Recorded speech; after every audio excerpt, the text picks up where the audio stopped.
Hello, friends. Coach Jay here with MrJRelationshipCoach.com, here to give you your weekly vitamin J. I just wanted to, when I uploaded last week's class, I got a couple emails of people asking me if I would do another video with some more helpful tips on how to be present in relationships. So I figured I'd drop another 5 or so.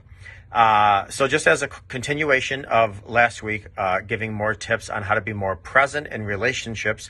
And the reason this is important as an intrapersonal relationship coach is because I do believe when we become our better selves and we do better, we get better back, which makes us more happier, more confident, so forth. All right. So number one, being more present in relationships. One of the things I would say is take your partner, your spouse's, your significant other's side in family conflicts. Now, that doesn't mean to argue with your family. That doesn't mean to ignore your family. That doesn't mean to be disrespectful to your family. It just means to take your significant other, partner, or spouse's side when there's a conflict. Now, in the event that you agree with your family, then what you could do is come to your spouse's side and say, I really don't appreciate the tone that my family used with you, or I don't appreciate the way they delivered the way they conveyed their message. So even if you don't necessarily agree with your spouse on a specific matter, a particular subject, and you actually do agree with your family, you can still go to your spouse's side and take their side. Okay, number two. How about giving your spouse the benefit of the doubt?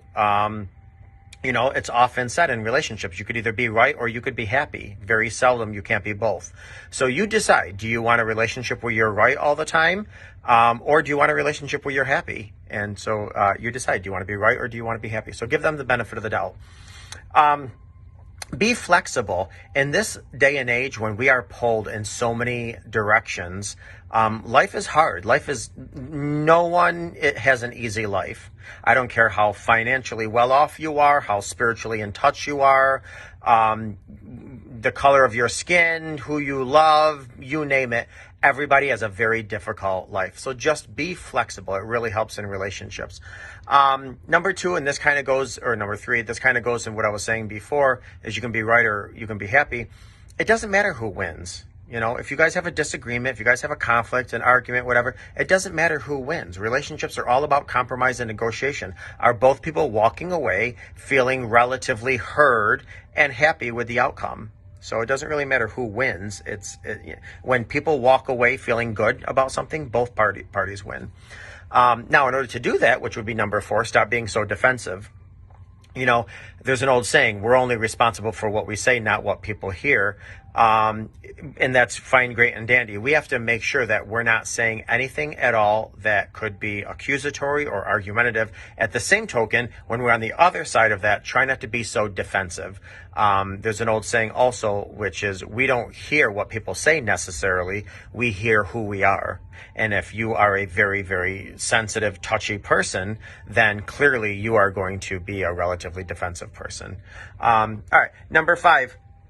Don't stop trying to do better. I don't care if it's physically, emotionally, financially, whatever. Don't stop trying to be better. Also, do small things for your spouse. If they want to watch a show with them. If they want to go for a ride and get ice cream. Even if you're lactose intolerant or don't like ice cream, do things for them and with them. Maybe I mentioned this last week. If not, look at them in the eye when they're talking. When they are finished talking, ask them, do you just want me to hear you or do you want my response? Do you want any feedback? Do you want me to help give you tips on how I would fix this? Or do you just need me to be an ear or a shoulder to cry on? So I hope you can apply some of these into your relationships. Again, these are meant more for the emotionally intimate relationships, but you can apply them to coworkers, friends, bosses, neighbors, you name it. So I hope you got something out of today's Vitamin J, this week's Vitamin J. Until next week, take care of yourself, smile, and take care of others.